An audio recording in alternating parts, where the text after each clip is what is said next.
All right, before we get to today's video, we do have posters left. So if you guys want an opportunity to go to Italy next month, it's July 22nd to July 30th, and do a free adventure drives trip. Starting and ending in Rome, it's going up to Tuscany, Florence, Venice, Modena, Bologna, all the way up to the Dolomites, over to Lake Como, down to Cinque Terre, and back down to Rome. You're gonna get a hotel, you're gonna get food, you're gonna get alcohol, you're gonna get the experiences, you're gonna get a rental car, and you're gonna get your flights. So all you gotta do is take time out of your life, and this is like a quit your job for it experience, all for buying a poster. 500 posters, it's one opportunity per poster purchase, so $30 per entry. Whatever's left is left. Check the link in the description. Visit superspeedersmerch.com. Get your poster. Pretty soon, I'm going to see one of you guys in Italy. All right, so here it is. The inaugural journey is going to be with this car here. Does he want me to move my car? It's not going to happen.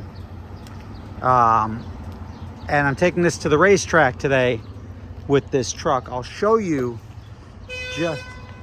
Hold on, mother...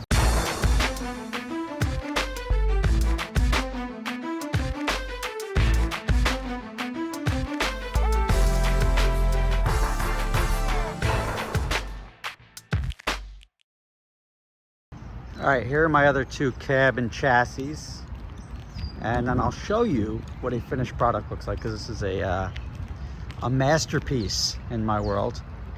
But right now I've got all of these trucks, including this one, which needs a new trans cooler,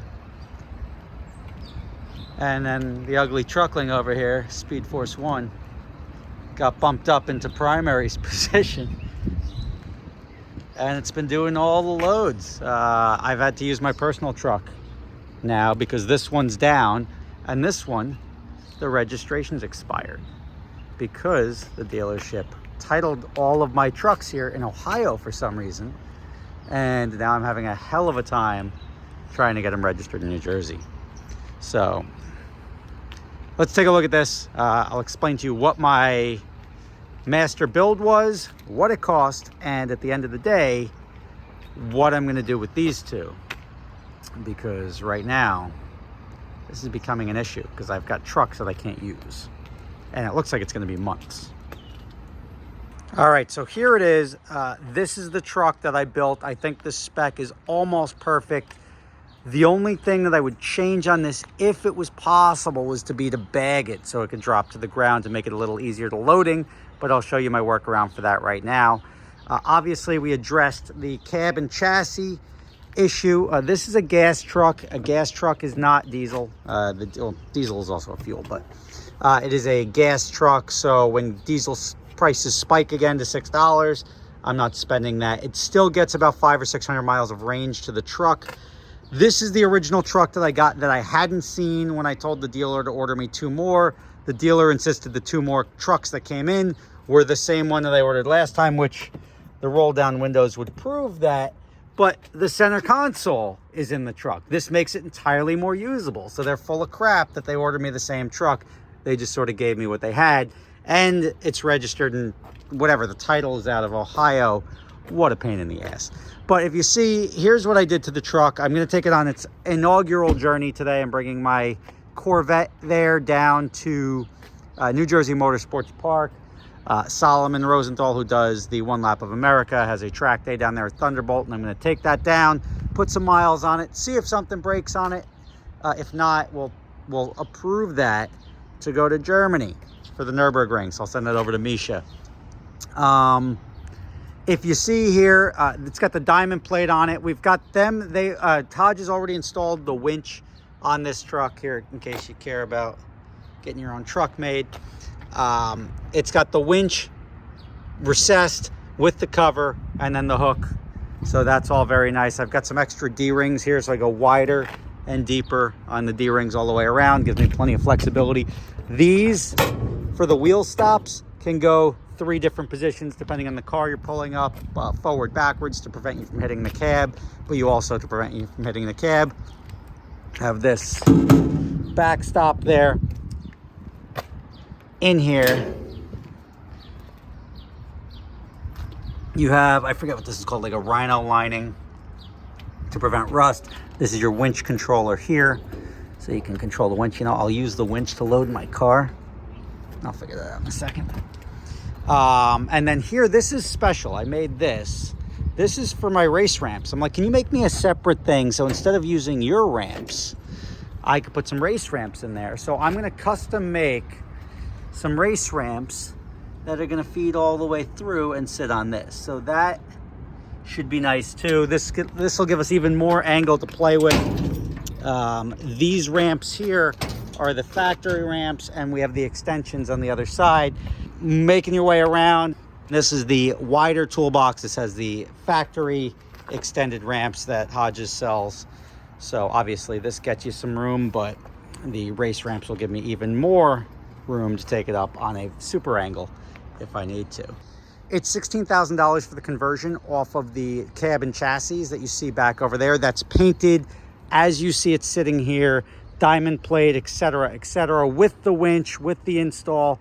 Everything is $16,000. So this truck I'm now about $70,000 into, but it is in my opinion, a masterpiece.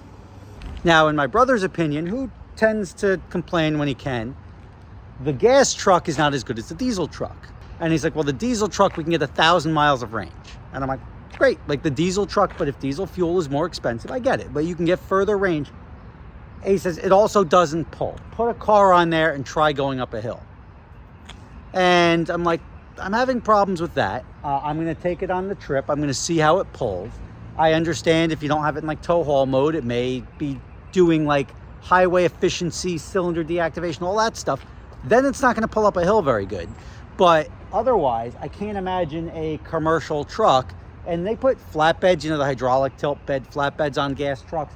It's cheaper to maintain, and it makes a lot of sense. It hedges against the cost of diesel going through the roof, and then me not being able to deliver a car to a customer without charging them an arm and a leg, which I don't want to do. I don't want my transport to be cost prohibitive so that people don't have the car delivered and they decide to either drive and put more miles on the rental car, or I have to lose money on transport to facilitate the rentals. So I'm going to try it out. I'm sure it's going to be fine. And this is only going to be with one car. This is also set up with the tow hook in the back here. So it can pull a trailer with up to 2 cars, right? So I think it can do it. I'm going to prove my brother wrong. I enjoy doing that, and it makes me feel good about myself. And I'm pretty sure I'm right. There's no way a 3500 series Ram truck is not going to be able to tow one car with ease, and we'll find that out now. I will see you guys down at the track. I hope you enjoyed the little walkthrough on my truck, and here we go.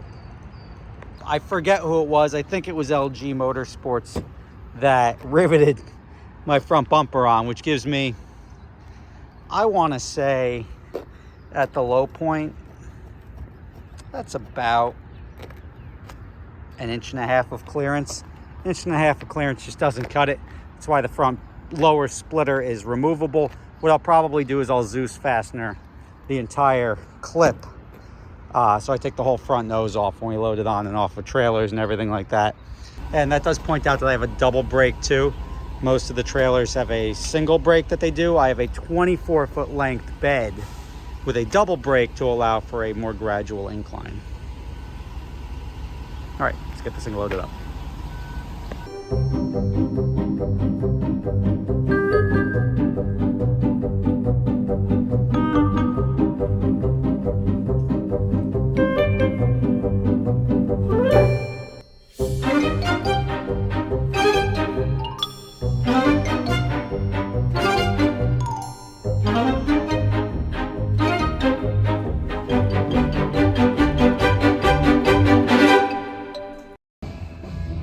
Here we are, New Jersey Motorsports Park. We got a live band playing. Vet's here. I screwed up the front lip even more, so I'm gonna have to get another one from Advanced Composite Products. But this thing is junk. But you can't have 1.5 inches of clearance. I'm sorry. So that's a little screwed up, but it'll be fine for the track day. Truck was just fine. I was right. The truck does not need a diesel engine to be completely functional. It pulls just fine. I also rubbed here. This is me, because this truck was never used before. A little bit of scraping right there from the winch. Other than that, it did just fine. And we're gonna see, my goal today is to make sure that that goes out, does at least 60 minutes of track, and can, I mean, ideally drive up, like drive to the truck, obviously. I'm gonna winch it up again, but I'd like to drive to the truck. If I try to drive up the truck with that lip, I'm gonna just flip over on my roof or something like that. So we're gonna go with the winch method, but ideally it will be by choice and not out of necessity. So wish me luck. Stay tuned. All right, here you go. I'll show you the track. This is Thunderbolt, and I'm showing you the track from here because I didn't even set up my cameras to go out, because I was like, oh, I'll go out, do a couple of laps, come set up my cameras on the next go. Although I am now responsible for some kitty litter because my car's broken. And I ended up leaking oil, causing some smoke. See, a little bit of oil right there. And it's oil leaking, I think, from the sending unit. I reached out to Doug, and Doug's like, yeah, we went through 3 sending units. We thought they were bad. We put another one on. I don't know if you can see it under there. Let's see. There you go. Leaks right on the exhaust pipe. But when you're smoking and leaking, you can't stay on the track. So 3/4 of a lap in, just as I was getting moving, we're back to wasting 5 hours of driving coming to the racetrack. But this is why I bring it to the track, because I drove it home, drove it back, drove it home, drove it back, no issues. But that obviously isn't racetrack use. You'll see the sending unit's right in the back here, but that is a problem. This is with the LS7 dry sump setup, and the oiling system is down again. So I'll figure out what that is causing, or what is causing that.